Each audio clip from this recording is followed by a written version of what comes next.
Hey guys, it's Ricerboy, and being a car YouTuber is a great experience.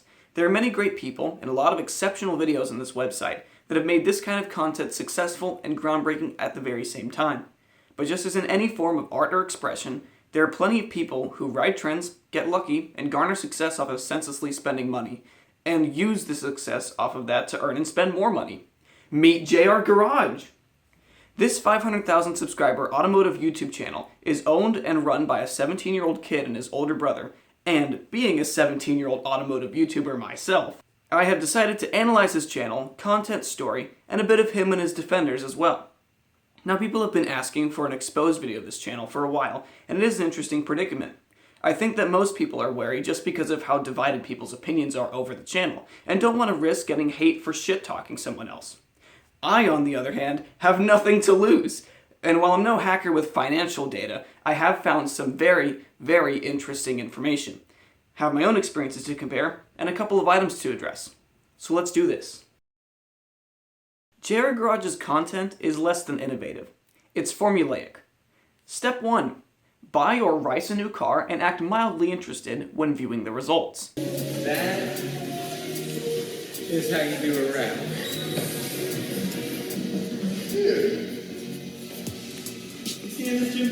Yeah, I was pretty blown away, as you can tell.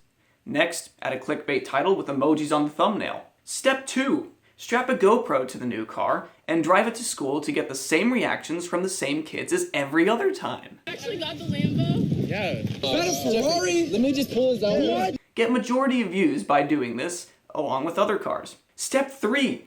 Take videos of people riding in these cars until a new one is bought. If you really get desperate, record a girl or a grandma driving one.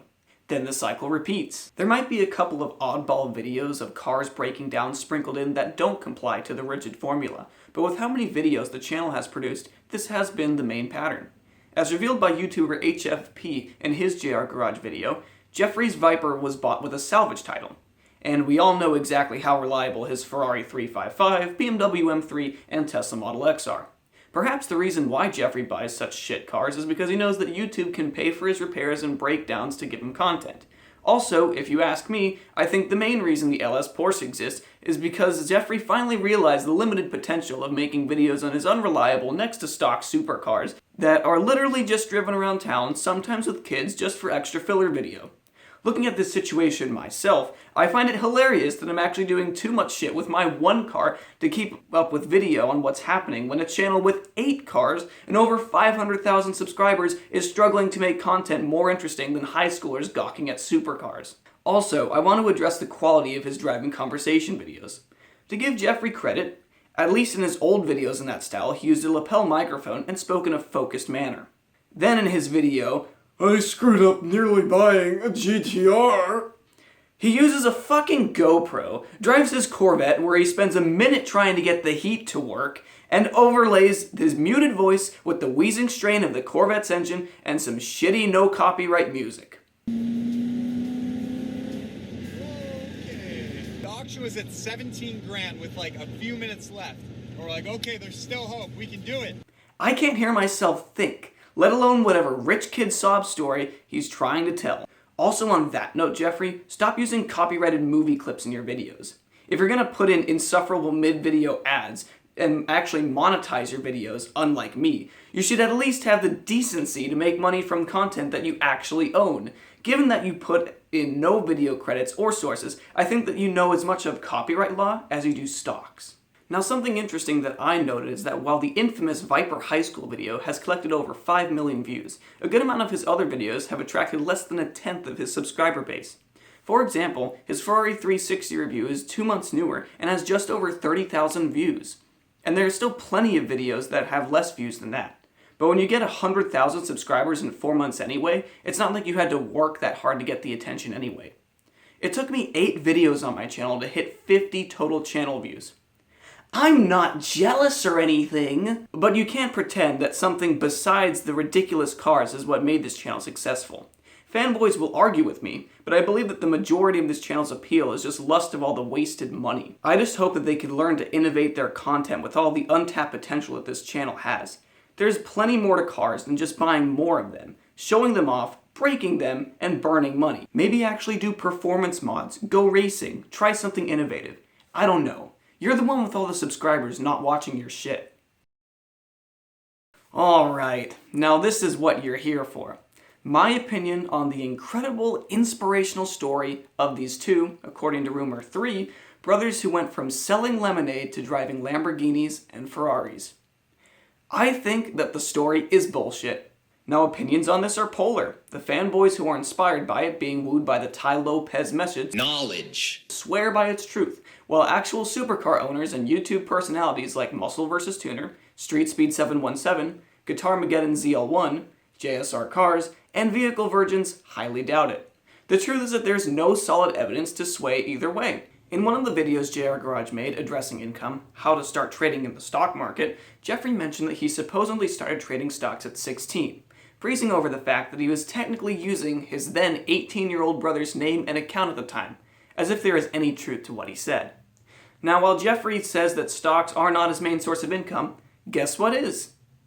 Selling coins. Now, I have some credibility in this area. I collect coins, and I agree that they can be a profitable investment for younger, serial entrepreneurs.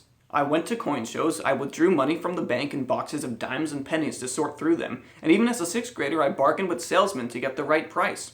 Clearly, I wouldn't have all these folders and this 200-year-old large cent if I was lying. Now think about this. In the last 15 seconds, I gave you almost the same amount of evidence of my income as Jeffrey did in his second video for his other channel. Welcome to JR Business. JR Business. Now, while I don't have a bare-bones, poorly developed website to give my business some legitimacy, I want to prove to you guys that just because Jeffrey says he makes these deals or shows you an old piece of paper or a coin doesn't prove shit on how much money he really makes. He could be a collector just like me, and maybe one day was like, well, shucks, everyone's saying I'm a trust fund kid. Now I should make up a story where I made thousands of dollars off of a lemonade stand, sold stuff on eBay, and now I'm a stock market tycoon who sells antiques on the side. Now about his website, photocoinoffers.com. This is a legitimate website. If you Google it, it does appear. However, what do we really know about this website?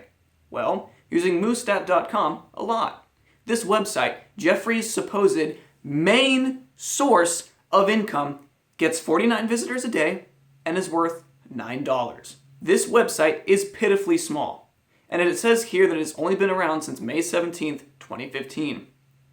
So after a couple years of growing this business, it is now the largest strictly online coin, currency, and collectible buying website out there. Hold up. You're saying that you own the largest coin selling website on the internet. God is dead, and we killed him. A 17-year-old owns the largest coin selling website on the internet. Well then, I hope you don't mind me comparing your Moostat scores to 3 other websites: cashforcoins.com, greatcollections.com, and teletrade.com. You lied. 2 of these websites get over 10 times your daily visitors, and you sit here telling me that you are top dog. No, you and your poorly developed website are nothing in this industry, even if it does show up on Google. Did you pay your way to the first page of search results? Anyway, I naturally, seeing the success of this business outlet, had to try it out for myself. What I wanted to sell through photocoinoffers.com is actually a quite valuable part of my collection. According to usacoinbook.com, I can sell this Week D 1922 Lincoln cent for $159, with it being an EF40 condition. The appraisals for these coins vary a lot, so I thought selling one should be a nice treat for these committed serial entrepreneurs. I emailed them some photos and followed the instructions on their site. Well, all you do is take a picture of your old coins or currency. With that picture, you text it, email it, or submit it through the website. And then within about an hour, we'll reply with an offer. I don't see any photos. Please send them again. I sent them again, attaching the photo files instead of the links as a reply. No response. I sent the photo files in a separate email in the same format as my first one. No response. No big deal. The next day, I sent them again. I was literally emailed an error message. Mailbox is full? Now that makes me suspicious. Perhaps it's just a bot? Maybe this is just a set-up sham for anyone who wanted to go as far as to test Jeffrey's site. Regardless if it is or not, this certainly is not a business if it can't even complete the only objective of one, to deliver a product or at the very least a rip-off offer. This whole story just doesn't add up. In HFP's video, he also added up the expenses of all of Jeffrey's cars, and since he recently bought a Skyline GTR, we can add another $25,000 to the exorbitant $412,000 of his collection. Also, don't forget that these 8 cars require almost $20,000 of tax liability alone, not including the price for insurance, repairs, modifications, and gas. Now it makes sense why the Lamborghini still has Georgia plates. Minors just can't make money like this. I'm sorry, but while we all have dreams of being rich, no one is going to take someone under the age of 20 seriously in the business world who isn't just selling lemonade. Now, something that cannot be ignored when talking about JR Garage are the defenders of Jeffrey and the channel. And if you're one of them, then you've probably already disliked this video. Thank you for making it this far. Now, it would be a waste of my time to insult the intelligence of any of the simple-minded 10-year-olds who actually believe this story. But I can't ignore Jeffrey's biggest defender. It's Jimbo, baby! Yeah, this faggot made a mini documentary on the incredible story of Jeffrey, and because of that, took the time to make a defense video of Jeffrey when the hate train finally started picking up steam.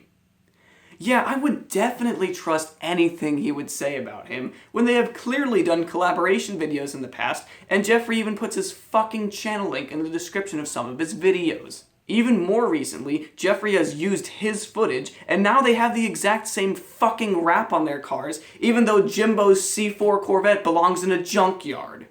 Something I will admit, though, is that Jimbo is a far better videographer than Jeffrey. But who knows? Maybe Jimbo is paid off in motorcycles and other trust fund treats just to film the cars and keep the real secret behind the lemonade stand. Of anyone to defend him, though, I seriously question why Jeffrey would pick Jimbo of all people. This might be the first time in YouTube history where a businessman is partnered with the whiny, brain-dead, teenage, bad-driving, squeaky-voiced idiot whose trademark is wearing a pair of stupid sunglasses that look like they were made by a goggled steampunk hipster with Down syndrome. I might just hate Jimbo more than Jeffrey, but that's another video. Now I consider myself better than to go down to baseless personal insults, but truthfully, Jeffrey just annoys me. Since he knows the exact kind of people who watch his videos, he acts like that one stepdad at Chuck E. Cheese's who tries really hard to get his kids to like him back. Oh yeah! Let's go! So we were like, yeah, dang it. $470? We were okay with. I know that you want to sell yourself as family friendly, but cut the bullshit and stop talking to us like we're a fucking dog you want to roll over. Show some emotion beyond manufactured happiness. Say some edgy shit. I don't know, you're 17 years old. Why do you need to act like a 48-year-old stay-at-home dad? If you're going to, then the least you can do is actually learn something about stocks before you make your video on it. Coincidence? I think not. What else can you expect from someone who's so stupid that they run out of gas twice and then lock their own keys with camera equipment into a collector car? Now I know I may be riffing on a certain YouTuber, talking about another YouTuber, but we have to make fun of your appearance for just 1 second. That nose. Ooh boy, now that's a big schnoz. Did someone watch Wolf of Wall Street too many times and start hitting lines? We all know where that's going, my goodness. How do you see around it? No, wait, I have a better question. Which is bigger, that thing or your ego? Also, I feel really sorry for your brother Christian. He said in the GTR video that he has to work on all these pieces right anyway. I normally like to work on all the cars myself and whatnot. You would think that this poor guy would get the respect from his brother for actually keeping the channel afloat by having to fix all these cars. But Jeffrey thinks it's fine to always cut him off and interrupt him like what he says doesn't matter. 75,000 miles. You will hear that a lot. Maybe 75 or 80,000 miles or so. And these are the things we So all of a sudden, so it was super hard to get into. And then what else? The ABS thing. And They figured out what that was. I will tell you. We'll talk about that in a second. I'll get into that. 2017, brand new Nissan GTR. So we were. I think I just realized what all the craze was about. You guys just realized it too. What have we been waiting for? Why have we waited so long for the JDM? Now, in recent time, this word has lost its meaning. But that is cringe-worthy. Jeffrey, be nicer to your brother. Don't act like you don't need to piggyback off of his name and accounts to do your business. Now, people in the comments will say that I'm just going with search trends or that I'm just jealous. And yes, why the fuck would I not be jealous? I'm moving on to college with my own wallet and 8 subscribers, while this guy has everything laid out by daddy, 500,000 subscribers, and a bullshit story just to trick 10-year-olds into thinking that they can be millionaires before they hit puberty. I'm sick of hearing about this channel.